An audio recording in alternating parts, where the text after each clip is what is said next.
O material que eu trouxe hoje, como eu falei para vocês, é do comportamento físico dos gases, mas é a parte 1 do nosso material. Então, nós vamos ver aqui a metade, digamos assim, do conteúdo da parte 1 do estudo de gases. E lá no finalzinho eu vou dizer para vocês como que vai ser a nossa próxima aula, tá bom? Então, vamos começar. A primeira coisa para nós entendermos o que nós vamos estudar a partir de agora é relembrar o estado de agregação das moléculas. Vocês lembram, nós temos o estado sólido, que ele tem esse estado de agregação bem próximo, pouco espaço entre uma molécula e outra, entre um átomo e outro. É isso que dá rigidez para o material. Por isso que ele é sólido, né? Ele não escorre, ele tem uma forma definida. O nosso segundo estado da matéria é o estado líquido, que ele já tem mais liberdade, né? A gente vê, por exemplo, a água no estado líquido. Ela tem essa característica de escorrer, de ficar no formato do recipiente que está contida. Então, ela tem maior espaço entre essas moléculas. Mas, mesmo assim, ainda existe atração entre uma partícula e outra, tá? Aí a gente chega no nosso foco, né, que são os gases, o estado físico gasoso. Nós podemos perceber até na imagem que as moléculas elas são super afastadas entre si, né? Então a gente tem aí muito espaço entre essas moléculas, com que dá a característica mais importante desse gás, né? Ele quase não tem força de interação entre uma partícula e outra. Tá? Essa força de interação, nós dizemos que ela é desprezível. É como se cada partícula fosse livre, cada partícula no estado gasoso estivesse livre de forma isolada, né? Então, essa força é muito, muito desprezível e a gente vai trabalhar sobre esse conceito, tá bom? Então, bora lá. A gente já sabe o que é um gás, nós já relembramos o estado de agregação dessa partícula. E agora nós vamos entender algumas características que faz ser importante estudar um gás, né? Por exemplo, antigamente não se sabia que a matéria era formada por partículas, por átomos, né? Isso nós já estudamos lá na nossa aula de evolução dos modelos atômicos, né? Nós já vimos todos os modelos atômicos aí. Então, o que se fazia antigamente, né? Era estudado os gases mesmo sem saber como que a matéria era constituída. Então, vocês podem acompanhar aí, como está no slide, que a gente não sabia a constituição da matéria, que ela era formada por partículas, mas já era feito o estudo dos gases, tá? E esse sistema, ele também é bastante estudado, como eu falei, né? Antes de nós sabermos que ele é formado por átomos e moléculas, e quem já fazia esse estudo era John Dalton. Lembra do nosso primeiro modelo atômico, John Dalton? Ele já estudava os gases atmosféricos antes de determinar, antes de desenvolver o seu primeiro modelo atômico, né?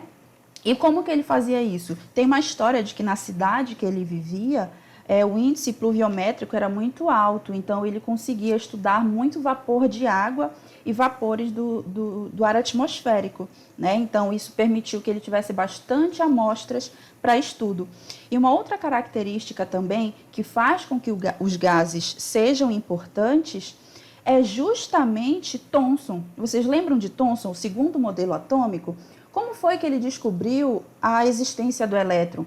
Estudando os gases dentro de uma ampola. Lembra a ampola de Crookes? Então, eram gases que era feita uma descarga elétrica naqueles gases e se descobriu a primeira partícula subatômica, que foi o elétron. Então, desde sempre, os gases são importantes para o desenvolvimento de conceitos e leis da química, tá? Não só da química, a física também estuda largamente os gases. Tem alguém mandando mensagem? Bora ver o que é? Como que vocês estão acompanhando aí? Acho que alguém entrou, né? Beleza. Qualquer coisa, manda para mim que a gente acompanha aqui, tá? Não vai deixar passar a tua dúvida aí. Então, olha só. O que a gente falou lá no início? Que essas interações, elas são desprezíveis, né? A interação entre uma partícula de gás e outra partícula do mesmo gás. Elas são quase desprezíveis. Então, a gente diz que elas são quase independentes entre si. É isso que dá a primeira característica que nós vamos estudar de gases, que é o seu volume.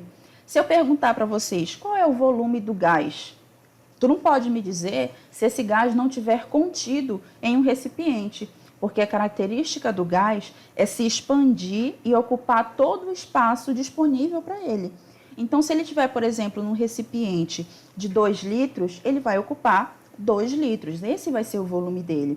Mas se essa mesma quantidade de gás for comprimida para um recipiente de 1 litro, vai ser o volume dele, vai ser 1 litro. Só que a gente vai ter outras características, outras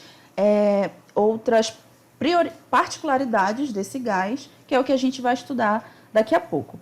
Então, vamos passar isso daqui e já entrar para um conceito que a gente precisa entender a diferença antes de começar a estudar o comportamento dos gases.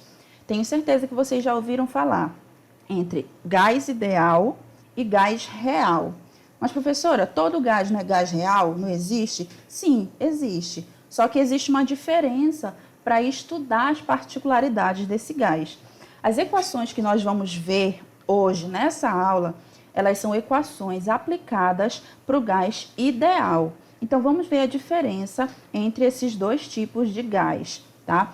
São diferenças conceituais. Não é que seja exista um gás que seja ideal e exista um gás que seja real, como a cor branca e preta. Não, são diferenças conceituais, tá? Então, vamos ver essas diferenças aqui. Nessa primeira imagem, a gente tem o gás ideal, né? O que é o gás ideal? Pequenas partículas com interações intermoleculares desprezíveis. Então, já é a primeira característica importante que a gente tem para entender o que é um gás ideal. E qual é a característica do gás real, né? É justamente que o tamanho dessas partículas, ela vai importar para o espaço em que elas estão ocupando. Vocês podem perceber entre as duas imagens que no gás real nós temos muito mais partículas. E se vocês perceberem, elas estão interagindo entre si. Eu vou tentar marcar aqui para ver se vocês conseguem observar. Observem aqui, ó.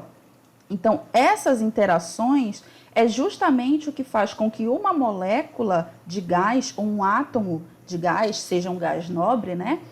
Ele possa interferir no comportamento de outra partícula. Então, uma partícula vai interferir no comportamento da outra, isso para um gás real, tá? Para um gás ideal, a gente não vai ter essa interferência, tá bom? Eu acho que vai ficar a caneta aqui para sempre, então vamos lá. Então, qual é uma outra característica do gás ideal que a gente tem aqui, tá? Ele também é conhecido como gás perfeito. Por que perfeito? Porque ele obedece todas as regras físicas, todas as leis físicas que são estabelecidas para os gases, né? Por exemplo, a gente vai ver daqui a pouco. Se você aumenta o volume o dobro, outra característica também vai dobrar, ou então ela vai reduzir a metade.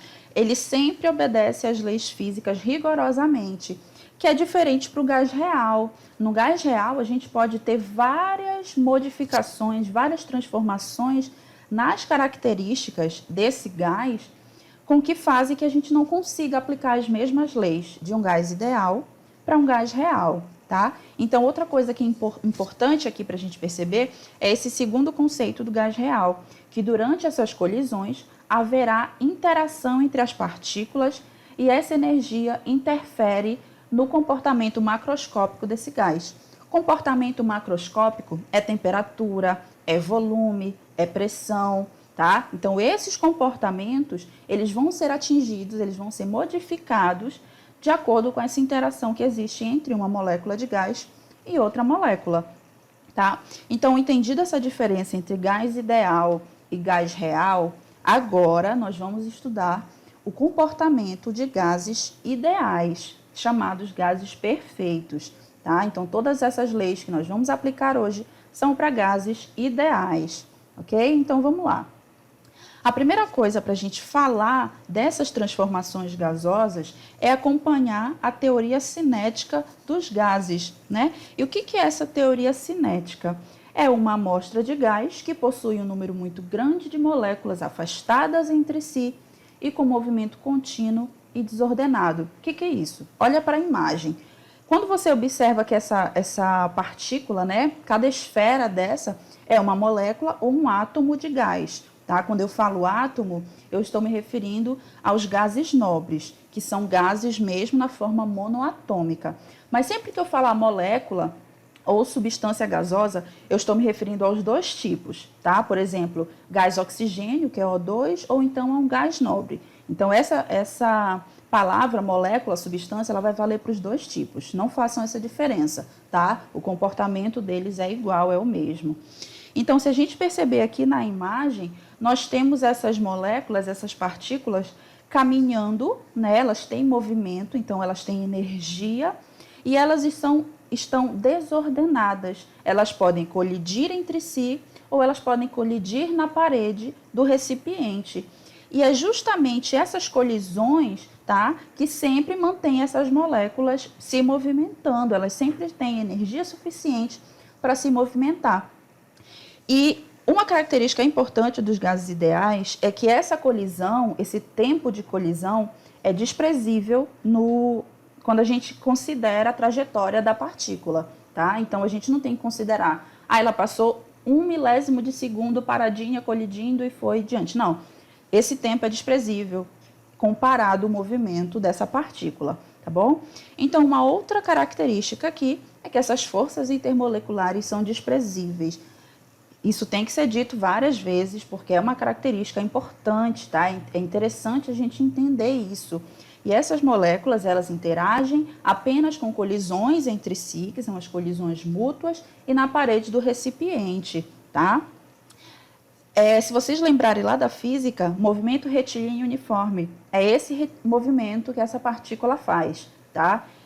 Movimento retilíneo uniforme, MRU, né? Então, conceitos da física aí sendo aplicados também para o estudo dos gases, tá?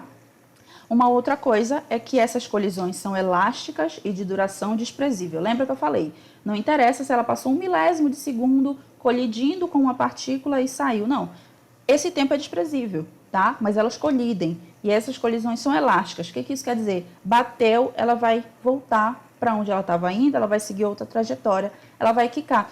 Imagina para quem já jogou bilhar, né? Sabe que quando uma bola de bilhar colide na outra, elas seguem trajetórias diferentes, elas não ficam unidas, né? E nem perdem sua energia por conta da colisão. É isso que vai acontecer com essas partículas gasosas também, tá? O volume dessas moléculas, ele pode ser desprezado. O que isso quer dizer? Eu tenho 2 litros de gás, é o volume do meu material gasoso. Ok, então eu não tenho que considerar que cada átomo tem o seu volume específico, cada molécula tem o seu... Que a gente já viu, volume atômico na nossa aula lá de propriedades periódicas, né? Mas vocês têm que saber o quê? Que cada molécula, cada partícula de gás está ocupando um espaço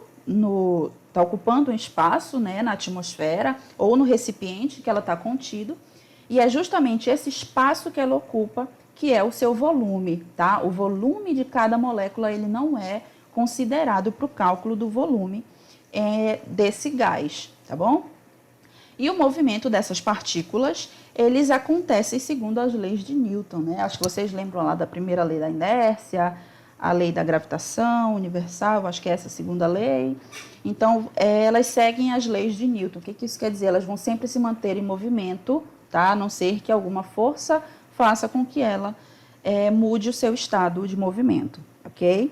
Então, vamos passar da teoria cinética dos gases com uma adição aí, tá? Eu vou jogar para vocês agora o conceito de variáveis de estado. O que são essas variáveis? Elas são características macroscópicas do gás. Nós falamos isso lá no começo. Temperatura, volume e pressão, tá? São 3 características que faz com que exista o estudo do comportamento desses gases, né? Então, como é que a gente estuda um gás? É justamente estudando a variação dessas 3 variáveis de estado, ou chamadas variáveis termodinâmicas, tá? Elas também podem ser chamadas dessa forma, mas é mais comum falar variável de estado, tá? Então, a gente tem aí temperatura, volume e pressão. Vamos começar com a temperatura, tá? Primeira característica, então, primeira variável de estado. A temperatura, ela é a medida do grau de agitação térmica dessas partículas. né? Então, os gases, eles são extremamente sensíveis a qualquer tipo de influência. Por que que eles são? Então, já que eles são extremamente sensíveis, né, a qualquer variação térmica, a qualquer variação de agitação dessas partículas, então a gente vai ter que ter uma escala de medição térmica diferente da nossa temperatura do corpo, por exemplo. Qual é a temperatura que a gente usa? Qual é a escala, né, que nós utilizamos para medir a nossa temperatura? É a escala de graus Celsius, né? Então, aqui no Brasil, a gente utiliza essa escala de graus Celsius. Países da América do Norte, por exemplo, utilizam Fahrenheit, que é outra medida de temperatura. Mas existe uma escala que unifica, né, que joga no sistema de unidades internacionais, que é a unidade Kelvin, tá? Essa escala, ela não é uma medida de graus. Você não pode dizer graus Kelvin, tá? É uma escala absoluta, é Kelvin. 300 Kelvin, não é 300 graus Kelvin, tá? É bom a gente lembrar esse conceito aí. Então, a gente tem essa escala e nós podemos comparar, tá? Graus Celsius com a escala Kelvin. Vamos comparar na imagem, acompanha aí a imagem comigo. Olha só, nós temos aí dois termômetros, tá? Um termômetro, ele está medido, né? Ele está feito na escala Celsius e o outro está medido na escala Kelvin. Nós podemos perceber que a 0 Kelvin, tá? O nosso termômetro que está aí à direita, né? Ele tem o quê? Ele tem o seu 0 Kelvin aqui, ó, que não é um ok, tá? É um 0 Kelvin. Ele está comparado com o quê? Menos 273 graus Celsius. Se a gente for mais exato, é menos 273,15. Mas a gente pode utilizar tranquilamente o número arredondado, menos 273. Aliás, 273, tá? Então, essa comparação aqui de 0 Kelvin, ela está para menos 273 graus Celsius. O que isso quer dizer? Que quando eu chegar aqui em 0 Celsius, né, que seria nosso 0 graus aqui, eu tenho quantos graus Kelvin? 273. Quer dizer que essa escala, essa medição, ela pode ser feita a partir da seguinte transformada. Olha só, eu já mostrei isso para vocês em sala, eu acredito. Que a nossa temperatura em Kelvin, ela pode ser obtida a partir da nossa temperatura em graus Celsius mais 273,15, né? Que é o nosso valor mais próximo. Mas eu posso usar 273 tranquilamente, tá? Então, se eu somar a quantidade de graus Celsius que eu tenho, por exemplo, a minha temperatura corporal com 273 Kelvin, eu vou obter a temperatura total em Kelvin. Vocês entenderam essa transformada? Então, nós vamos precisar sempre utilizar essa transformação, porque para trabalhar com as nossas transformações gasosas, a temperatura ela tem que estar na escala absoluta, tá? Ela não pode ser dada em graus Celsius, ela não pode ser dada em graus Fahrenheit, ela tem que ser dada na escala Kelvin, que é absoluta para todas as medições de temperatura, beleza? Então, entendido isso daí, a gente vai ver esse conceito aqui, deixa eu passar, que a temperatura, ela está relacionada com a energia cinética daquela partícula. O que a gente falou que é temperatura? É grau de agitação. Agitação é movimento, tá? Movimento é energia cinética. Então, a temperatura, ela está relacionada com a energia cinética das partículas. Então, quanto maior for a temperatura da tua partícula, maiores serão as energias cinéticas relacionadas àquela partícula gasosa. Isso a gente vai estudar quando nós virmos, por exemplo, as equações mesmo de energia cinética, tá? Então, passado, entendido temperatura, que é a nossa primeira variável de estado, nós vamos entender a nossa segunda variável de estado, que é o volume. O que é o volume? Volume, nós estudamos desde lá da densidade, do estudo da matéria, lembra? O que é matéria? Tudo que possui massa e ocupa lugar no espaço. O que é lugar no espaço? É volume. Então, se a gente fala de conceito de volume, ele é definido pelo espaço ocupado por determinada substância, né? E para os gases, lembra, o gás ele não tem um volume definido como um sólido, né? Eu não posso pegar um bloco de gás. Isso não existe, a não ser que ele esteja inserido em um recipiente. Então, o volume do gás é sempre o volume do recipiente em que ele está contido. Beleza? A gente entendeu, a gente já sabe o conceito de volume desde o estudo da matéria, então fica mais simples da gente correlacionar agora com o estudo dos gases. Aí a gente vem com exemplos, né? O que acontece quando a gente enche um balão? Seja encher na boca ou seja num compressor de ar, o gás que vai entrar nesse balão, ele vai ocupar todo o espaço do balão, né? Não vai ficar uma parte do balão cheia e a outra parte do balão murcha. Não, isso não acontece, né? Por que não acontece? Porque justamente o gás, ele ocupa sempre todo o espaço disponível que ele possa ocupar, tá? Se o balão tiver a capacidade de 5 litros de gás, ele vai ocupar aqueles 5 litros de gás, independente da quantidade que você coloca lá dentro, ele vai ocupar aquele espaço, tá bom? Então, a gente tem aqui, ó, um outro exemplo. O que é? Se você colocar a quantidade de gás nesse primeiro recipiente aqui, né, que é tipo um becker de laboratório, né? Essa quantidade de gás, ela também pode ocupar um outro corpo, um outro recipiente que tem um formato completamente diferente. E assim acontece também no terceiro exemplo, né? O que isso quer mostrar para nós? Que os gases, eles ocupam todo o espaço disponível do recipiente, tá? Desculpa que eu fiquei nervosa aqui com vocês, que eu tô com saudade, não vejo vocês, só me vejo aqui, aí acabei me engasgando, que bonito. Então, vamos lá, vamos passar. O que a gente tem que entender a respeito do volume, tá? O volume, como uma variável de estado, ele possui unidades. Tudo que a gente trabalhou até agora possuía unidades, né? Quando nós trabalhamos temperaturas de fusão e ebulição, nós trabalhamos com unidade, graus Celsius. Quando nós trabalhamos massa, nós podemos utilizar gramas, quilogramas, densidade, grama por centímetro cúbico. Então, tudo isso são unidades, tá? E o volume também tem unidades padrão para a gente trabalhar com os gases. A primeira delas pode ser o centímetro cúbico, tá? A segunda delas, ml, e a terceira, litros, tá? Então, centímetro cúbico, mililitros e litros. São as 3 unidades mais usuais. Professor, existe outros? Existe, né? A gente pode falar de decilitro, pode falar de quilolitro, só que as unidades usuais para a gente trabalhar é centímetro cúbico, ml e litro. Isso a gente vê até na nossa vida, né?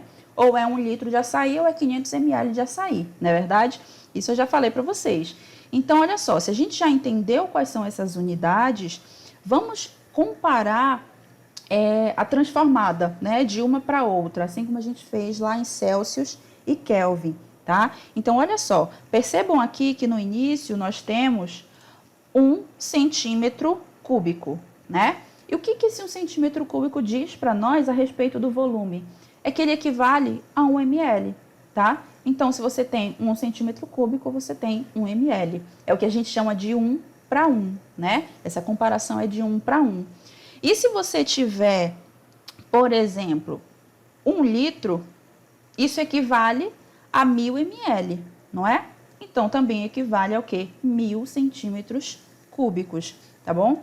Então, a gente pode perceber esse conceito aqui nessa nossa terceira imagem, né, que apareceu aí para vocês, que é justamente de um cubo, tá? Um cubo, a gente calcula dele o volume, né? E se a gente sabe calcular o volume de um cubo, a gente sabe quanto de espaço que ele ocupa. Então, vamos lá. Eu tenho aí 1 centímetro cúbico de cada lado desse meu cubo, né? Então, eu tenho aqui 1 centímetro cúbico na base, 1 centímetro cúbico de largura e 1 centímetro de altura, tá? O cúbico, ele vem após você fazer a multiplicação e a conta do volume. Então, você vai ter 1 centímetro cúbico. Esse 1 centímetro cúbico equivale a nosso 1 ml, tá? Esse experimento vocês podem fazer. Se vocês conseguirem criar um cubo de 1 centímetro de cada lado, perfeito, vocês vão conseguir colocar 1 ml de qualquer substância lá dentro. Então, ele equivale a 1 ml, ok? Então, nós temos aí esse exemplo de ml. Agora, nós vamos ver essa outra escala. Como eu falei para vocês, existem diversas unidades para a gente falar de volume, tá? Mas a usual é justamente centímetro cúbico. Vocês também podem encontrar muito facilmente metros cúbicos, tá? Mas é um pouco mais raro. Mas dá para encontrar também metro cúbico. Eu acho que tem até uma questão aqui utilizando metro cúbico, mas é simples da gente comparar também. Eu acredito que no material de vocês tem toda transformada e vocês têm aqui, nessa imagem, a capacidade, a possibilidade de transformar qualquer uma dessas unidades, tá bom? Então, vamos prosseguir para a nossa terceira variável de estado, que é justamente a pressão, tá? O que é pressão? Quando a gente fala de pressão, geralmente nós lembramos de força, né? Força que você está pressionando alguma coisa, que você está apertando alguma coisa. Então, o que é pressão? É a força realizada por uma unidade diária, né? Então, nós temos, por exemplo, os gases. Qual é a pressão que um gás exerce? Como a gente descobre a pressão de um gás? É a pressão que ele, é a força, né? Vamos dizer que é a força que ele exerce sobre a parede do recipiente. Então, essa força, quando medida, é a pressão do nosso gás, tá? Então, entenda por pressão justamente a definição de força, tá? Realizada por uma partícula sobre uma superfície, tá bom? E o que a gente tem sobre as unidades de pressão, tá? Nós temos aí ATM, que não é Altamira, tá? É a atmosfera. Nós temos Torr, e nós temos, que é de Torricelli, e temos milímetros de mercúrio.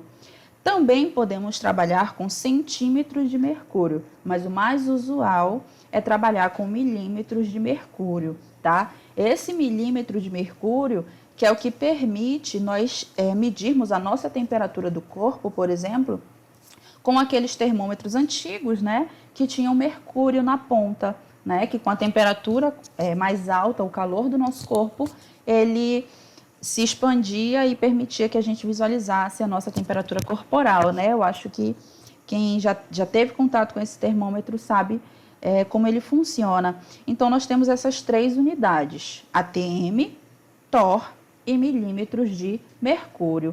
Elas podem ser facilmente transformadas uma na outra, tá? Por exemplo, vamos ver essa primeira transformada aqui. Nós temos aqui, ó, um ATM. Um ATM equivale a 760 milímetros de mercúrio, tá? Se você for comparar com centímetros de mercúrio, é 76. Se você for comparar essa escala de ATM e milímetros de mercúrio com Torr, também é 760. Então, você pode ver aqui, ó, que milímetros de mercúrio e Torr, eles têm a mesma base numérica, tá? É 760, 760, tá bom? Se você for observar, por exemplo, uma outra unidade, que é a que a gente chama de Pascal, né? Essa unidade, ela também pode ser chamada, tá? Conhecida por essa outra nomenclatura. Então, você tem aqui também a transformada dela para um ATM, tá? Eu acho que aqui ele não está comparando, tá comparando diretamente. Olha aqui, 10 elevado à quinta potência equivale a aproximadamente ali 1,1 ATM, tá? Então, a gente consegue fazer essas transformadas a partir desses fatores de conversão de pressão, tá bom? Então, entendido esse conceito de pressão, entendido que a gente tem unidades diferentes para trabalhar com ela, tem uma coisa que a gente precisa falar, que é a respeito da pressão atmosférica. Até porque quando a gente faz um estudo de caso, um experimento, ou trabalha com algum exercício, né, algum problema, ele pode estar sobre a pressão atmosférica ou ele vai dar uma pressão diferente para ti. Então, tu tem que entender o que é essa pressão atmosférica, né? Então, a pressão atmosférica é justamente a força, né, que toda essa massa de gás, essa massa gasosa, que é a atmosfera, exerce sobre a superfície da Terra. Isso é pressão atmosférica. E quando a gente fala de pressão atmosférica terrestre, nós não podemos dizer que ela é igual em qualquer parte do globo terrestre, tá? O que isso quer dizer pra gente? Por exemplo, vocês já ouviram falar no nível do mar, né? O nível do mar, ele está, que é o que a gente considera, aqui 0 metros. Alguém ligou o microfone, vai fazer alguma pergunta? Eu quero uma vitamina uma vitamina C, aquela que derrete. Alguém está pedindo uma vitamina C. Se tiver, né? Não tiver, Ó, vamos continuar. Eu estou ouvindo o retorno de alguém, mas vamos continuar aqui. Foquem na minha voz, tá bom? Então, a gente tem aqui a nossa... Ela está falando um pouquinho mais alto do que eu. O nosso nível do mar aqui, que está a 0 metros. É o que a gente chama de nível normal, tá? Que é o nível do mar. Então, nessa cidade aqui, a pressão atmosférica, ela é o que a gente chama de um ATM, tá? Que é a nossa pressão que a gente geralmente considera para todos os exemplos, né? Pressão atmosférica, um ATM.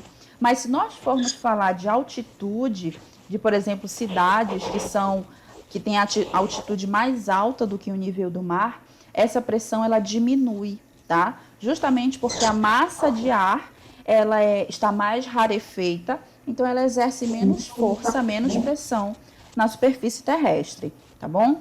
Então, entendido que a pressão atmosférica é só um X aí para a gente poder continuar, tá bom?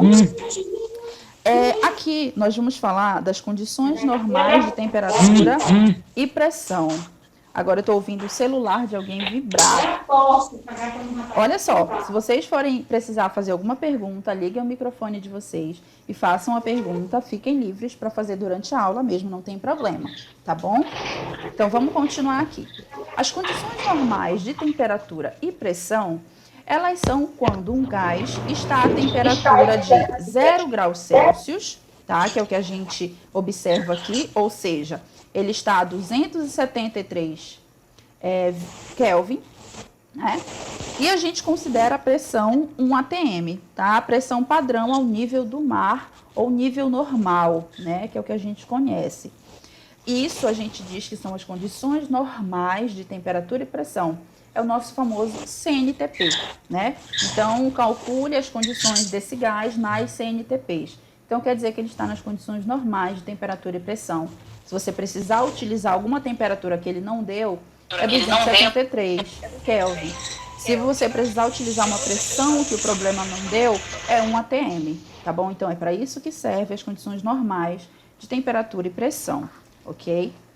Entendido pressão, nós vamos passar agora para as transformações gasosas, que é o estudo que a gente vai realmente fazer agora, né? O estudo dos gases. E o que é uma transformação? É justamente quando um gás ele sofre uma mudança, né? Em qualquer uma das suas variáveis de estado, temperatura, volume ou pressão. Qualquer mudança numa dessas variáveis de estado acarreta uma transformação nesse gás, nas condições desse gás. Então, a gente vai falar dessas transformações agora. Qual é a primeira transformação que nós temos? Transformação isotérmica. Iso quer dizer mesmo, térmica é temperatura.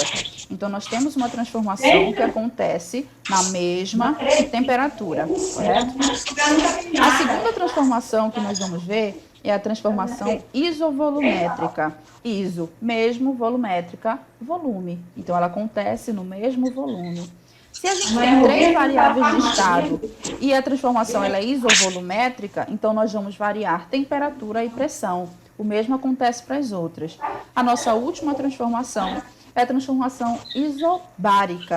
Isobárica é mesma pressão, tá? Então, você vai variar a temperatura do teu gás, o volume do teu gás, mas a pressão vai ser a mesma no estado inicial e no estado final, que é quando acontece a tua transformação. Vai de um estado a outro, do ponto A ao ponto B, né? Do início ao fim. Então, essas são as nossas transformações gasosas: isotérmica, isovolumétrica e isobárica. Vamos começar pela transformação isotérmica. Essa transformação isotérmica, lembrando, ela tem que manter a temperatura constante do teu gás. Se você começa com a temperatura de 30 graus Celsius no início do teu sistema, vai ter que ser 30 graus Celsius no final do teu sistema, mesmo que você transforme isso para Kelvin. É a mesma temperatura, tá? Então, você vai manter a temperatura constante do início ao fim da tua transformação. Então, vai sobrar 2 unidades, 2 variáveis de estado para você transformar, para você variar, que é justamente volume e pressão.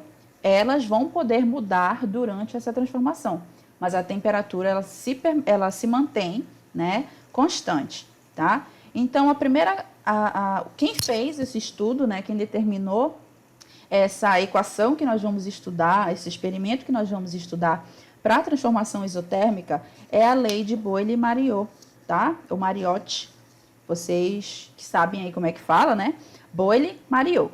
Então, essa lei, ela é justamente que diz que a temperatura constante, ela determina que o volume, ele é inversamente proporcional à pressão. O que é inversamente proporcional, tá?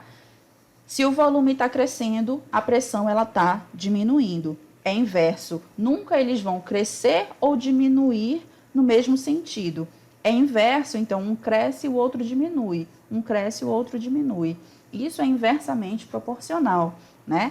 Então, quando a gente tem essa lei, ela determina esse experimento aqui do lado que eu estou mostrando para vocês. Então, nós temos aqui o estado inicial do nosso sistema, que é esse primeiro recipiente, né? Qual é a pressão que nós temos nesse sistema? Uma pressão P. Ele não deu o valor, mas a gente sabe que é uma pressão P, né? E o volume V. Ok. O que aconteceu com a pressão no final do meu experimento? A pressão, ela duplicou, né? A gente pode perceber que ela dobrou. Então, no início eu tinha P, no final eu tenho 2P. O que aconteceu com o meu volume? Ele pode dobrar? Não, porque ele não é diretamente proporcional à pressão. Ele é inverso.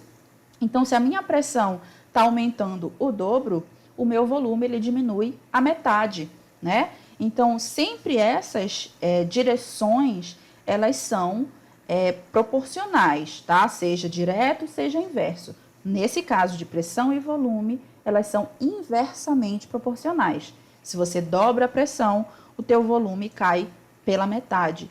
Esse experimento, se você aplicar ele para um gás ideal, o que vai acontecer? A tua temperatura vai se manter constante. Por isso, é uma transformação isotérmica, tá bom? Qual foi esse experimento, então? Vamos acompanhar esse gráfico para a gente perceber como é que eu consigo observar as variações de volume e pressão mantendo temperatura constante, tá? Se você observar aqui, pressão aqui em 100, né? E o volume aqui em 12, por exemplo, você vai ter uma temperatura T, digamos, né? Aqui nesse segundo recipiente, com a pressão 200 e o volume 6, o que a gente percebeu? De 12 para 6, o volume caiu pela metade.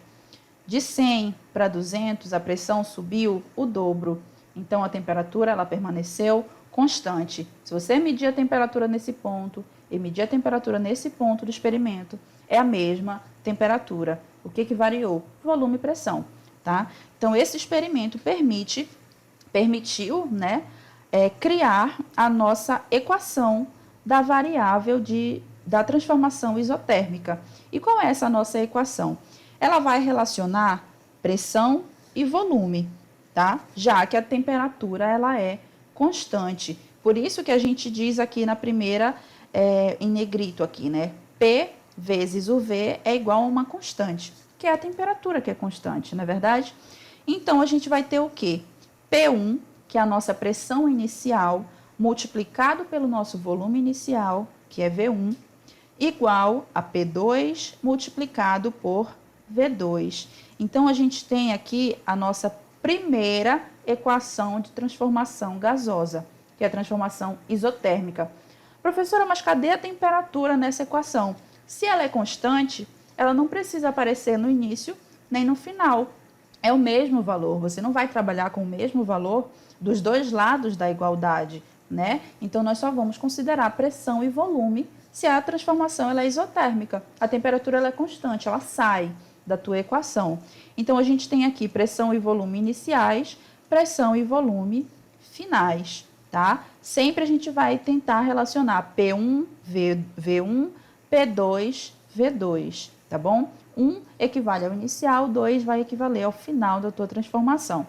E o que essa equação, aonde ela se aplica, né? O que ela diz para nós? É importante que o gás ele permaneça com a massa inalterada. Por quê? Porque se você está medindo uma quantidade de massa gasosa no início, que tem uma temperatura, tem um grau de agitação, tem que ser essa mesma quantidade no final. Tu não pode ter um experimento que varia de massa no meio da tua experimentação, senão ele não é um gás ideal, né? Porque você está variando a quantidade de gás que está sendo estudado, que está sendo analisado. Então, a massa ela tem que permanecer inalterada, tá? A pressão, que é P, ela tem que estar na mesma unidade de ambos os lados da tua equação. Tu não pode trabalhar com a pressão em Pascal no início e a TM no final. Se você começar com Pascal, tem que terminar com Pascal, tá? Tem que ser feita transformada. Pode vir numa questão que a pressão inicial era 1 atm e a pressão final era 10 a quinta Pascal. Faz a conversão, tá? Não dá para te trabalhar com duas unidades diferentes se elas têm fatores de conversão diferentes. Trabalha sempre com a mesma unidade. Isso vale também para o volume, né? Tu não pode trabalhar com ml no início e litros no final, né? Então, a gente tem que sempre trabalhar na mesma unidade, tá bom? Entendendo essa nossa questão, essa nossa equação para a transformação isotérmica, né? O que nós vamos ver agora? Exercício, tá? Então, terminou a primeira transformada, vamos trabalhar esse nosso primeiro exercício para já fixar na cabeça como que a gente vai trabalhar com aquela equação que veio. Então, acompanhe aí comigo a leitura do comando da questão. Essa questão, ela está no material de vocês, eu mantive a mesma numeração, tá? A questão 101, então vocês podem acompanhar no material de vocês também. Então, o que ela está dizendo? Se um certo gás contido em um compartimento que exerce pressão de 10 centímetros de mercúrio for comprimido de maneira a ocupar 1/20 do seu volume inicial. Olha só, ele não deu o volume inicial, mas ele já falou que o volume final é 1/20 da capacidade inicial, tá? Qual será a pressão final? Então, o que ele deu para nós? Volume, pressão. Logo, a temperatura é constante. Nós temos as alternativas, então agora a gente vai ter que extrair os nossos dados da questão para poder resolver esse problema. Primeira coisa, se a temperatura é constante, P1 vezes V1 é igual a P2 vezes V2, tá? É a nossa única equação de transformada que vai multiplicar os fatores. Por quê? Porque ela é a única que é inversamente proporcional. Você sabe que se os fatores se multiplicam, eles são inversamente proporcionais. Enquanto um cresce, o outro diminui, né? Então, ela é a nossa única que vai multiplicar, tá? Isso pode ser mais fácil para a gente memorizar essas equações também, tá bom? Então, nós temos aí a equação da temperatura constante. Ele deu o dado da pressão inicial, que é 10 centímetros de mercúrio, mas ele não diz para nós qual é a nossa pressão final, né? Então, é isso que a gente vai ter que calcular. Mas ele diz para nós que o nosso volume final, ele é 1/20 do nosso volume inicial. O que isso quer dizer? Tu não tem volume inicial, mas tu sabe que se tu dividir o volume inicial por 20, que é 1/20, né? Tu vai obter o valor de V2. Então, na tua equação, ao invés de substituir por números, o V1 vai permanecer V1 e o V2 vai ser o quê? V1 sobre 20, porque é 1/20, né? Ele comprimiu, então ele reduziu para 1/20 da capacidade. Qualquer dúvida a respeito de qualquer procedimento matemático que a gente está fazendo aqui, vocês podem me procurar depois, por WhatsApp, não tem problema, que a gente resolve os pormenores matemáticos de cada questão dessa, tá? Aqui eu coloquei um passo a passo mais rápido, mas também vai dar para vocês acompanharem. Então, olha só, se nós já temos a nossa equação, já temos os nossos valores, né? Vamos substituir. Então, a pressão aqui nós temos 10 centímetros de mercúrio, volume 1 nós não temos, P2 nós vamos encontrar, e o nosso V2 é 1/20 do volume inicial, tá? Então, aqui é V1, beleza? V1 sobre 20. É por isso que a gente vai poder, no próximo passo, né, fazer isso daqui, que é cortar V1 com V1, né? Se a gente tem a mesma unidade de um lado e de outro, a gente vai poder cancelar essas duas unidades. O que aconteceu com o 20 que está dividindo o volume inicial? Vai passar para o outro lado multiplicando, né? Passou para o outro lado multiplicando, a gente vai conseguir o valor de P2, que é justamente 200 centímetros de mercúrio. Então, a alternativa que nós temos é a alternativa D, tá? Dessa nossa questão. Então, qual que é o diferencial dessa questão? Não é aplicar a nossa equação, que é simples, é substituir os valores e fazer o jogo matemático. É a gente entender o que é esse 1/20, né? Então, se a gente consegue pegar esses detalhes da questão, aplicar a fórmula vai ser mais simples, né? A coisa mais fácil para fazer numa questão como essa. Então, a gente tem que ler, interpretar o que é esse 20, o que é o dobro, né? O que é reduzir pela metade, onde, quando, tá bom? Então, essa é a nossa primeira questão de transformação isotérmica. Agora, nós vamos para a nossa outra transformação, tá? Que é a transformação isobárica. O que é transformação isobárica? É transformação que acontece sobre uma pressão constante, né? Então, você tem uma pressão no início do teu experimento e você vai ter a mesma pressão no final do teu experimento, tá? E a gente sabe, então, que se a pressão ela é constante, o que vai estar variando? Temperatura e volume. Temperatura e volume vão variar. E uma lei diz para nós, que é a lei de Charles e Gay-Lussac, que quando a nossa pressão é constante, o volume ele é diretamente proporcional à temperatura.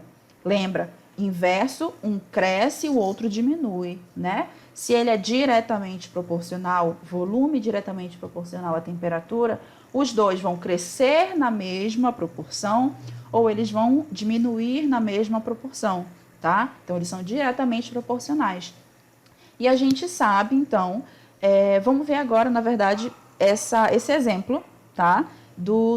Para explicar essa nossa lei, tá? Então, a gente tem aqui, de novo, o nosso estado inicial, tá? Que a gente tem o que aqui no estado inicial? Temos um volume V. Eu não preciso trabalhar com valores, né? Eu vou trabalhar com o conceito, volume V. É o meu volume inicial. E a minha temperatura inicial, T. Ok, é o início do meu experimento. Mas o que vai acontecer com o meu volume no final se eu mantiver a temperatura constante? Aliás, se eu mantiver a pressão constante, né? O meu volume ele vai dobrar e a minha temperatura ela também vai dobrar. Então, a gente percebe o quê? Eles são diretamente proporcionais, eles crescem na mesma proporção, tá? E se eles crescem na mesma proporção, se um dobrar, o outro dobra. Mas se eles diminuírem, se o volume reduzir a metade, a temperatura também reduz a metade, tá? É diretamente proporcional. Esse é o conceito, a gente nunca pode esquecer. E se é direto, a gente sabe pela equação lá que eles não vão mais se multiplicar, tá? Então, a nossa única equação que multiplica os fatores é lá na transformação isotérmica, tá bom? Então, aqui a gente tem a lei que vai dizer que volume e temperatura vão crescer na mesma unidade. Olha só esse exemplo, esse gráfico, né, na verdade. Se a gente considerar aqui que a nossa temperatura ela está em 100 graus Celsius, aliás, 100 Kelvin, né, que é a escala do nosso gráfico aqui, onde está o nosso volume? Em 3. Ok, esse ponto aqui tem temperatura 100 e volume 3 centímetros cúbicos. Se eu dobrar a minha temperatura de 100 para 200, o meu volume também dobrou, de 3 para 6. Então, a gente percebe que ele está crescendo não mais numa hipérbole, né, que crescia, aliás, numa parábolazinha que crescia, essa parte de matemática vai ser com Muriel, tá? Que crescia lá na temperatura, na transformação isotérmica, tá? Que a gente fazia uma curva no nosso gráfico, né? Aqui vocês percebem que o quê? Nós temos uma reta, tá bom? Se nós temos uma reta, então eles são diretamente proporcionais. Eles estão crescendo no mesmo sentido, né? Ou diminuindo também no mesmo, na mesma proporção. E aqui a gente tem a nossa equação, né? Que é o que permite que a gente estude a transformação isobárica, tá? Essa transformação, ela vai dizer para nós o quê? Se eles são diretamente proporcionais, eles vão se dividir, né? Então, o volume, ele vai ser dividido pela temperatura. Então, o volume inicial a gente conhece por V1, temperatura inicial conhecemos por T1, tá? Temperatura inicial. Volume final, V2, temperatura final, T2, tá? Então, essa vai ser agora a nossa equação para uma transformação isobárica. Se ela é isobárica, é pressão constante. Se é pressão constante, a pressão não aparece na nossa equação. Só vai aparecer quem está variando, que é volume e temperatura, ok? Então, agora que a gente já entendeu qual é a nossa equação de uma transformação isobárica, que acontece a pressão constante, vamos resolver esse exercício aqui. Qual é o diferencial desse exercício? A gente já olha para as alternativas, né? Já percebe que tem raiz quadrada, raiz cúbica e pensa, meu Deus, ele é muito complicado. Vamos ler e tentar extrair o máximo de informação desse nosso enunciado para poder não cair nas pegadinhas das questões, né? Essa questão, ela também está no material de vocês. Se vocês tiverem alguma dúvida a mais sobre ela, me procura depois que a gente tira essa dúvida, tá bom? Então, vamos acompanhar aqui o enunciado. Um gás ideal a uma temperatura de 344 Kelvin ocupa completamente o interior de uma bexiga que tem o raio de 6 centímetros, né? Então, a gente não sabe o volume da bexiga, não sabe o diâmetro da bexiga, a gente só sabe o raio. E é essa informação que a gente vai ter que se agarrar a ela, tá bom? Mantendo a pressão constante e variando a temperatura para 258 Kelvin, o raio da superfície em centímetros será qual? Então, ao invés dele me perguntar qual vai ser o meu volume final, né? Assim como ele não me deu um volume inicial, ele trabalhou com raio, então eu vou trabalhar, ele quer raio no final. Só que eu não tenho equação para trabalhar com raio numa transformada gasosa. Então, o que eu vou fazer? Calcular o volume da minha bexiga. Então, a primeira coisa é calcular o volume dessa bexiga, tá bom? Mas qual é o volume da bexiga? A gente sabe calcular o volume de um cubo, então a gente sabe calcular o volume de uma esfera, tá? Volume da esfera, eu coloquei a fórmula aí para vocês, é 4/3 vezes π vezes raio ao cubo, tá bom? Então, a gente tem o valor de π, que foi dado na questão, e tem o valor do raio, que foi dado na questão, 6 centímetros. Então, a gente vai conseguir calcular o volume dessa esfera, tá bom? Então, vamos lá para a parte matemática, né? Substituindo os valores de π por 3 e de raio por 6 centímetros, nós vamos encontrar um volume de 864 centímetros cúbicos da tua esfera. Então, essa tua bexiga, que é esférica, ela ocupa esse volume. Da onde veio esses centímetros cúbicos, né? Lembra que tu está multiplicando aqui, ó, uma unidade, centímetro, ao cubo, tá? Então, vai ser centímetros cúbicos aqui no final, ok? Então, a gente já tem o volume inicial da nossa bexiga. Agora, ele quer saber como chegar no raio final, né? Então, a gente tem que achar o volume final também. Então, vamos lá. A equação, ela vai ser utilizada da equação isobárica, né? Trabalhando somente com volume e temperatura. Nós temos essas informações? Temos, então vamos substituir na fórmula, tá?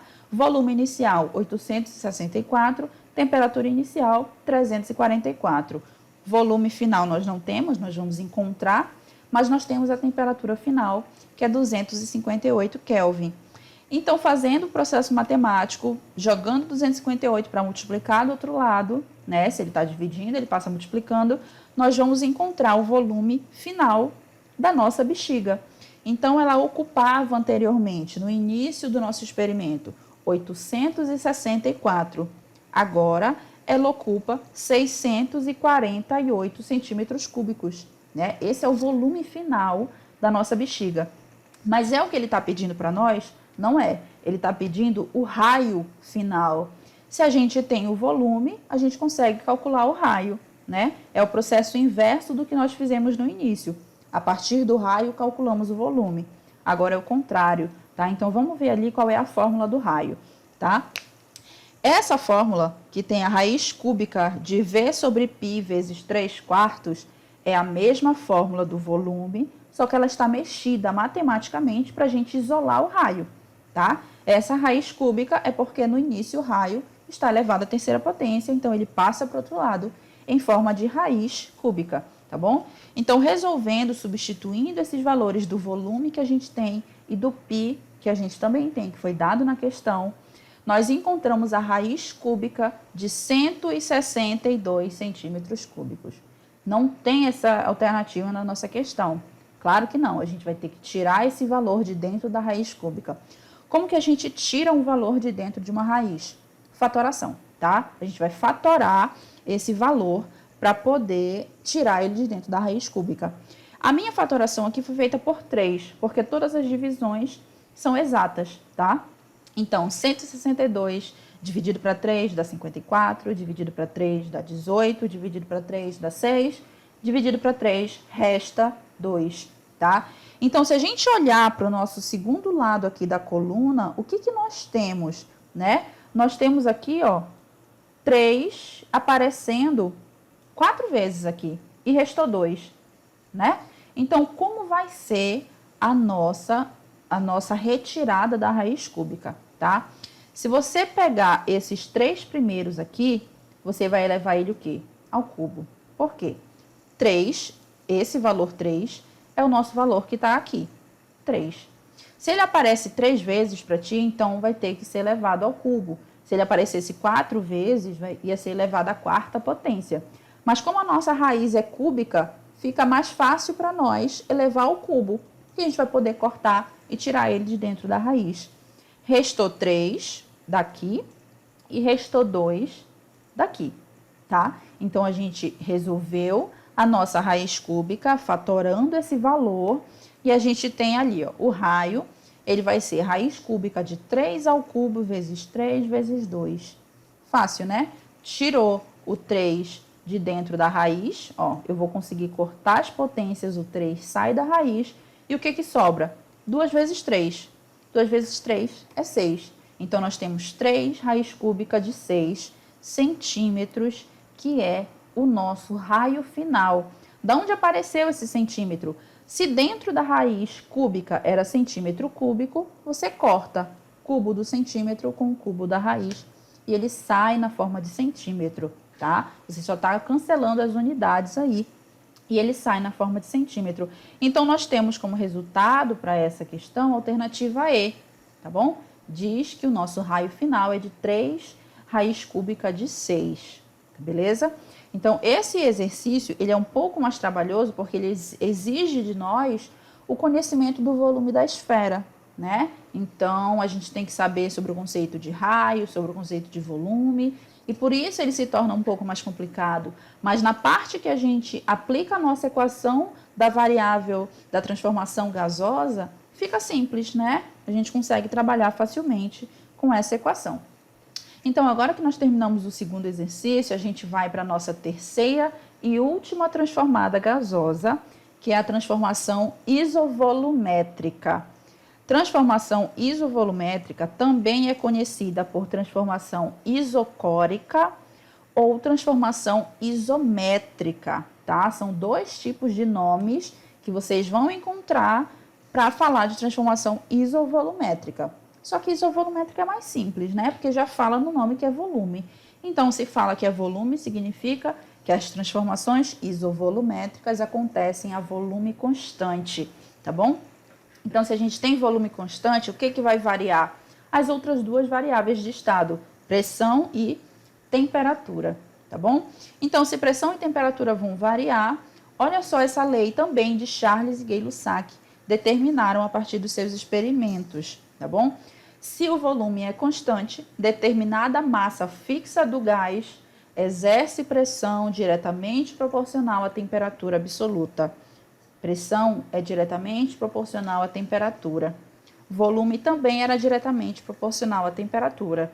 Então, essas 2 últimas transformadas, elas são diretamente proporcionais, tá? Então, a gente percebe aqui, de novo, no nosso exemplo, né, na imagem, que que a gente tem o quê? No estado inicial, P e T, para pressão e temperatura, e no estado final nós temos o dobro da pressão, portanto, nós temos também o dobro da temperatura, né? Se eu dobro a minha pressão, a minha temperatura vai dobrar. Se eu reduzir minha pressão à metade, a temperatura vai reduzir a metade. Eles crescem ou diminuem na mesma proporção, diretamente proporcionais, tá bom? Então, entendido o que é esse exemplo da transformação isovolumétrica, o que a gente vai ver então? A gente tem que mostrar o gráfico, né? Como que isso é visualizado, é visto graficamente. Então, a gente tem aqui o gráfico de pressão versus temperatura, onde a pressão variou do estado inicial de P para 2P. Então, significa que ela dobrou. A tua temperatura variou de T para 2T. Então, significa que ela também dobrou. E isso acontece numa reta, tá? Então, se é uma reta, elas estão crescendo na mesma proporção de volume constante. Se você calcular o volume nesse ponto, é o mesmo volume desse ponto também, ponto A ao ponto B, por exemplo, tá? Volume constante. Então, esse nosso gráfico permite que a gente monte, né, a nossa equação, tá? Da transformação isovolumétrica, que é justamente P1 sobre T1, ou seja, dividido por T1, igual a P2 dividido para T2. Isso é igual a uma constante. Que constante é essa? Volume, tá? Isovolumétrica, então a constante é o volume. Então, a gente tem, de novo, uma equação onde os fatores se dividem, né? Se ele é diretamente proporcional, eles vão se dividir matematicamente. Então, P1 sobre T1 é igual a P2 sobre T2, tá bom? Vamos aplicar isso daí num exercício bem simples sobre transformação isovolumétrica, tá? Esse exercício também está no material de vocês. Se vocês tiverem qualquer dúvida a respeito dele, manda para mim depois ou agora, que a gente já vai resolvendo ele, tá bom? Então, acompanhe aí a leitura do enunciado. Num recipiente de 12,5 ml de capacidade, ou seja, o volume desse recipiente, está contida certa amostra gasosa, cuja massa exercia uma pressão de 685 milímetros de mercúrio, a temperatura de 22 graus Celsius. Quando esse recipiente foi transportado com as mãos, a sua temperatura se elevou para 37 graus Celsius e a pressão exercida pela massa gasosa passou a ser de aproximadamente. Então, ele te dá pressão e temperatura inicial, te dá uma temperatura final e pede a pressão final. Não trabalha com volume porque ele é constante, né? Ele não falou que essa capacidade de 12,5 ml mudou, ou diminuiu ou aumentou. Ela se mantém constante até o final. Então, as únicas variáveis que estão mudando é pressão e temperatura, tá? Então, vamos trabalhar com a nossa equação da transformada isovolumétrica. P1 sobre T1, P2 sobre T2, tá? Nós temos esses valores para substituir? Temos. Então, substitui. O que é 295 Kelvin? É a tua temperatura inicial. Qual é a temperatura inicial dada na questão? 22 graus Celsius. 22 mais 273 é igual a 295 Kelvin. Nós fizemos essa transformada lá no início, então vocês têm que trazer esse conhecimento para essas questões, tá bom? Para sempre transformar. Não utiliza grau Celsius nessas equações. Não vai dar certo, o valor não vai bater no final. Então, você tem sempre que utilizar em Kelvin, tá bom? Assim aconteceu também para T2, que era de 37 graus Celsius e passou, né, a transformada a ser 310 Kelvin, tá bom? Então, se a gente tem os valores, só sobrou P2 ali, o que a gente faz? Joga 310, passa para o outro lado multiplicando e a gente vai conseguir o valor de 719,83 milímetros de mercúrio, tá? O que diferenciou da gente não encontrar esse valor nas alternativas? Diferença de unidade, tá? Ah, professora, se eu quiser trabalhar lá no início com ATM, posso? Pode. É só pegar o 685, que é a tua pressão inicial, e transformar para ATM, tá bom? Aí o teu resultado já vai dar em ATM direto. Mas se tu trabalhar com milímetros de mercúrio, teu resultado for em milímetros de mercúrio, é só transformar o resultado. Tu vai encontrar o mesmo valor no início ou no final, tá bom? Então, como é que a gente transforma milímetros de mercúrio para ATM, tá? Utilizando o fator de conversão, que é esse que eu marquei até ali em vermelho, que é 0,001316. Esse é o fator de conversão de milímetros de mercúrio para ATM. Se você dividir por 760, que é a comparação de ATM para milímetros de mercúrio, dá o mesmo valor, tá? Mas, comumente, o fator de conversão, ele multiplica. Então, a gente multiplica por 0,001316, que dá justamente 0,95 ATM. Então, nós temos a alternativa C, como sendo a nossa alternativa correta para a questão de transformação isovolumétrica, tá? É uma questão, acho que bem simples, mais simples do que as outras, é só atentar para a transformação das unidades, né? Sempre trabalhar com a unidade que ele está querendo ali na questão, lá no final, tá bom? Então, já passamos das partes das transformações, isotérmica, isobárica, isovolumétrica. Vamos falar do nosso último ponto, que é a equação geral dos gases, tá? É o nosso último tópico de hoje, para que não fique muito extenso e para que a gente não tenha muito conteúdo para revisar. Aí a nossa próxima aula eu vou falar no final como é que ela vai ser, tá bom? Então, a equação geral dos gases, ela é uma equação onde qualquer uma das três variáveis, né, ou pressão, ou temperatura, ou volume, eles podem variar, tá? Eu não vou ter mais uma variável de estado que seja constante. Eu não vou ser mais isotérmico, isobárico ou isovolumétrico. Qualquer uma das três vai poder variar. Então, essa é a equação geral dos gases, tá? Qualquer uma das três se modificam.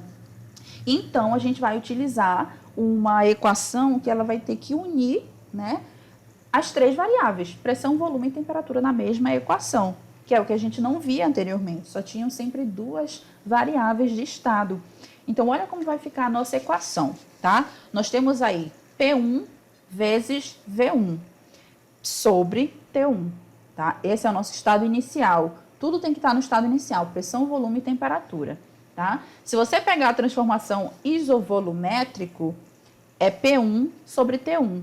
Se você pegar isobárico, é V1 sobre T1. Se você pegar o isotérmico, é P1 vezes V1. Então, você consegue, nessa equação geral dos gases, observar todas as outras três equações, tá? Elas estão embutidas aí, é como se você juntasse as três para formar essa equação geral, né, dos gases. Então, isso que eu falei está nessa tabela, né, da transformação isotérmica, isobárica e isocórica, que é isovolumétrica, né, que vai justamente resultar no nosso P vezes V dividido por T. O que é P vezes V? Isotérmico. O que é V dividido para T? Isobárico. O que é P dividido para T? Isocórico, né? Que é isovolumétrico. Então, a gente tem nessa equação geral todas as três transformadas para os gases, tá? Mantendo temperatura, pressão ou volume constante. Para a equação geral, os três podem variar, tá bom? A gente tem a variação dessas três estados macroscópicos dos gases. Então, se a gente sabe que os três podem variar, o que a gente tem que entender sobre essa equação? Que ela deve ser utilizada somente em substâncias gasosas, porque é a equação geral para gases, tá? Que despreza as relações intermoleculares, que ocupa o volume do recipiente, não tem o volume definido, então é utilizado para substâncias gasosas. E a massa constante quer dizer que o gás é ideal, né? Não está variando a massa, só vai variar a pressão, temperatura e volume. São as três variáveis capazes de se modificar, tá bom? A temperatura deve estar sempre na escala Kelvin, isso desde a primeira transformada até a última, tá? As transformações, elas podem ser representadas por um diagrama. Qual é esse diagrama? Esse daí. Então, a gente tem nesse diagrama pressão no volume X, né? Nós temos nós temos volume no nosso outro eixo e nós temos a temperatura formando justamente essa hipérbole, tá? Então, se você for viajar, né, do ponto A para o ponto B, por exemplo, o que está variando? Está variando pressão, está está variando o volume e está variando a temperatura. Essa viagem, essa transformada, né, do ponto A para o ponto B, que pode ser chamado de ponto inicial para o ponto final, ela está variando as 3 variáveis de estado. Então, é a equação geral dos gases, tá? Que é justamente o que eu falei aqui para vocês nesse texto que apareceu. Então, essas hipérboles que são isotérmicas, se você considerar, por exemplo, a hipérbole azul, que é o ponto A, ela é isotérmica, porque só está variando pressão e volume. Se você considerar a hipérbole B, ela também é uma isotérmica. Mas se você viajar do ponto A ao ponto B, como indica a nossa seta, que está no gráfico, aí sim ela é uma equação geral dos gases, porque as 3 vão estar variando ao mesmo tempo, pressão, volume e temperatura, tá bom? Então, se a gente entendeu o que é uma equação geral dos gases, bora aplicar isso no exercício, né? Esse exercício ele também está no livro de vocês. Lá no final eu vou trazer alguns exercícios extras, tá? Mas esse daqui está no material de vocês, então acompanha comigo. O pneu de um carro estacionado, ele tem uma pressão de 2 atmosferas. O que é 2 atmosferas? 2 atm, tá? Quando a temperatura ela é de 9 graus Celsius, então a gente já vai ter que transformar esse 9 em Kelvin, tá bom?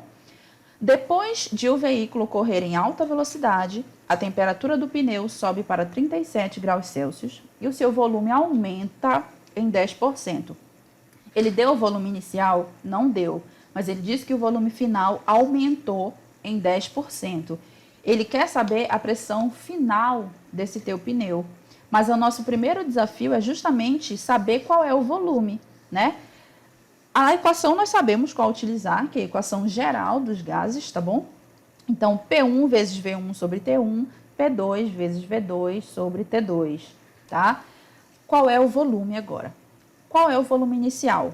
Ele deu? Não, mas ele deu o volume final. Ele deu a dica de como você vai encontrar esse volume final, que ele é justamente aumentou em 10%. Então, olha só. Tenta pensar nisso de forma numérica. Se você tinha o volume 1 inicial, volume 1, ele aumentou em 10%. Então, é 1 mais 10%, correto? Esse vai ser o teu volume final. 1, que já era do volume inicial, mais 10%, tá? Esse processo que eu estou falando para vocês, ele está descrito ali no nosso na segunda parte ali do nosso exercício, né? Que é justamente como eu cheguei ao meu volume final, tá? Que é 1 mais 10%. O que é 10%? 10 sobre 100. 10 dividido para 100 é 0,1. 1 mais 0,1 dá 1,1. V1. O que é V1? O volume inicial, tá? Ele não pode ir embora, porque ele é justamente a tua unidade final, tá? Então, esse 1 aqui é do teu primeiro volume, tá bom? Esse 0,1 é justamente os 10% que aumentou. Então, você tem que o teu V2, ele é 1,1 V1, tá? Qualquer dúvida sobre esse processo matemático, sobre esse procedimento, me procura que a gente tira essas dúvidas, tá? Então, encontramos, né, entre aspas, encontramos o valor do nosso volume final. Agora, a gente tem que aplicar a nossa equação para descobrir a temperatura, tá? Então, eu já transformei ali a temperatura de Celsius para Kelvin, tanto no processo inicial quanto no final. Nós temos aqui V2, que é o nosso 1,1 V1, e nós temos aqui V1, que não tem valor, então ele vai permanecer V1, tá? Se ele permanece V1, o que vai acontecer? A gente vai cortar esses dois termos, né? Se eles são iguais de um lado e de outro, corta. O que sobra? 1,1, que foi justamente o fator que cresceu, né, do V2. Então, agora, o que a gente fez com 310 Kelvin? Passamos para o outro lado multiplicando, né? Se ele passa para o outro lado multiplicando, a gente obtém 2,2 no primeiro membro da nossa equação. O que sobra no segundo membro? P2, 1,1. 1,1 está multiplicando, vai passar dividindo. Nós vamos encontrar a nossa pressão final de 2 atm. Aí você vai lembrar, qual era a pressão inicial mesmo? 2. Pois é, a pressão não variou. É pressão constante? É. Mas para descobrir que a pressão foi constante do início para o final, você precisou trabalhar com ela como variável para poder descobrir o seu resultado final. Então, tu não poderias trabalhar com a tua equação de uma transformação isobárica, porque tu não ia perceber nenhuma variável. Tu tem volume e tem temperatura, então não sobra variável, né? Tu precisa trabalhar com a equação geral, mesmo percebendo que foi uma transformação isobárica, porque tu só percebeu isso no final, tá bom? Poderia dar outro valor ali, poderia. Poderia dar 4, 5, 6, tanto faz, tá? Qualquer valor poderia aparecer, mas a gente descobriu que ele é pressão constante justamente trabalhando com a equação geral dos gases, tá? Terminando esse exercício, bora rever o que a gente falou nessa aula. Transformação isotérmica, nós temos a equação. Transformação isobárica, temos a equação. Transformação isovolumétrica, nós também temos a nossa equação. E transformação da equação geral dos gases, né? Que não é uma transformação, é equação geral dos gases. Então, nós temos aí 4, né, equações para nós podermos trabalhar com qualquer transformada gasosa, tá? Então, falando em gás ideal, nós podemos trabalhar com essas 4 equações. Já que a gente já tem conhecimento dessas 4 equações, vamos aplicá-las em alguns exercícios extras, rapidinho, que a gente vai matar esses exercícios bem rápido, e perceber que a gente passou pela parte de comportamento dos gases, né? Sem tanto desespero. E se tiver dúvida, se tiver desespero, manda para mim que a gente discute isso daí depois da aula, tá bom? Então, vamos lá para a nossa primeira questão. Isso é exercício extra, não tá no material de vocês, tá? Mas vocês podem encontrar outras questões parecidas também na internet, tá bom? Então, vamos lá. Uma certa quantidade de gás ideal, está no estado inicial de pressão, volume e temperatura, dados respectivamente por P1, V1 e T1. Esse gás é comprimido isobaricamente até o seu volume se reduzir à metade. A seguir, a pressão é aumentada isocoricamente até o dobro da sua pressão inicial. Considerando essa informação, qual é o estado final desse gás? Ele te deu 2 transformações. Para te resolver isso daí, não tem nenhum valor, né? Ele não deu pressão, não deu volume, não deu temperatura. Então, tu vai ter que trabalhar com gráfico, tá? Então, o primeiro gráfico é a primeira transformação que ele deu. Este gás é comprimido isobaricamente. Então, tu pega um gráfico onde a pressão é constante para te poder fazer essa transformada do teu gás. Então, é esse primeiro gráfico que eu estou mostrando para vocês aí. O que aconteceu na primeira transformada? O volume reduziu a metade. Se ele reduziu a metade, eu posso dizer que no início ele tinha V2 e no final ele tem o quê? V, né? Era para essa setinha aqui aparecer antes, tá? Então, a gente reduziu aqui, ó, o nosso volume à metade, né? Então, eu tinha no início 2V, eu tenho no final apenas V. É a minha primeira transformação. A segunda transformação, ela está dizendo que a pressão foi aumentada isocoricamente, ou seja, isovolumétrico, ao dobro da pressão inicial. Então, a gente aumentou de P, né, para 2P. Então, eu dobrei a minha pressão, né, que foi essa seta que apareceu aqui agora para vocês.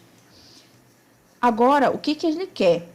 Qual é o estado final do meu gás, né? Se eu mudei pressão, se eu mudei volume, o que aconteceu com a minha temperatura? Vamos observar. Qual era a minha temperatura inicial? Vocês lembram? Como que eu posso saber? O volume, ele foi reduzido à metade. Então, eu comecei com esse volume aqui, ou seja, eu comecei com essa temperatura aqui. Essa é a minha temperatura inicial, 2T, tá? Então, nós temos aqui T inicial, que nós podemos chamar de T0, tá? E nós temos o quê? Na temperatura, na segunda transformada. A pressão, ela é aumentada. Então, ela começa em P1, ou seja, T1, né?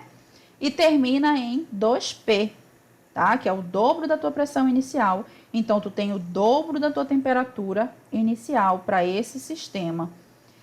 Olha onde parou a tua pressão final. Ela parou no mesmo ponto da tua temperatura, né? Ela parou no mesmo ponto da tua temperatura inicial. T0, T0. Então, o que aconteceu nesse teu sistema? A gente percebe pelas alternativas que a temperatura ela é a mesma do estado inicial, tá? Aí a gente tem que olhar as outras alternativas para poder ter certeza, né?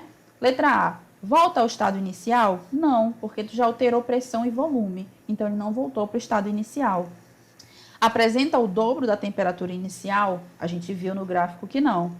Apresenta o mesmo volume? Não, porque a primeira transformada foi justamente mudar o volume, tá? Apresenta a mesma pressão? Não, porque a segunda transformada ela altera a pressão. Então, sobra para nós o que nós observamos no gráfico, que a temperatura final é a mesma da temperatura inicial nas duas transformadas, tá? Considerando uma transformada para outra, tá bom? Então, esse foi o nosso primeiro exercício extra. Tem mais um aqui que eu vou mostrar para vocês, que ele também vai trabalhar com gráfico, tá? Então, o que está dizendo nessa questão? Com base no gráfico, que representa uma transformação isovolumétrica, ou seja, volume constante, esse gás ideal, ele está a qual temperatura no estado B, né? Então, a gente sabe a temperatura no estado A, que está aqui no nosso eixo, mas nós não sabemos no estado B, que é isso que a gente vai descobrir agora. Como que a gente descobre se é isovolumétrico? Traz a tua equação do isovolumétrico para cá, que é P1 sobre T1 igual a P2 sobre T2, para a gente poder substituir os valores e encontrar a temperatura final. Bem simples, né? A pressão, ela está sendo dada em Pascal, ou aqui, né? Esse é Pascal, tá? Volta lá no slide de pressão que que eu falei isso daqui para vocês. Pascal também pode ser denominado. Então, nós temos aqui 2 Pascal e 4 Pascal como inicial e final, tá? Temperatura transformada de Celsius, observa aqui no gráfico, para Kelvin, tá bom? Então, se no início nós temos 20 Celsius, então nós vamos ter 293 Kelvin. E a nossa temperatura final nós vamos encontrar, tá? Resolvendo esse primeiro termo da nossa equação, nós temos 0,00862, tá? E o segundo termo permanece inalterado, porque tu tem ali a tua variável. O que a gente faz agora? Troca de lugar, né? Se você quer achar T2, isola ele, joga ele para o outro lado e desce o 0,00682. Quando a gente faz isso, eu consigo isolar T2 e dividir 4 por esse valor que nós encontramos. Então, a tua temperatura final, ela é de 586 Kelvin, ou seja, alternativa D, tá? Desse nosso exercício aqui. Tu conseguiu encontrar a tua temperatura em Kelvin, porque no início tu transformou em Kelvin, tá bom? Então, a temperatura ela só pode ser utilizada em Kelvin para esse tipo de equação, beleza?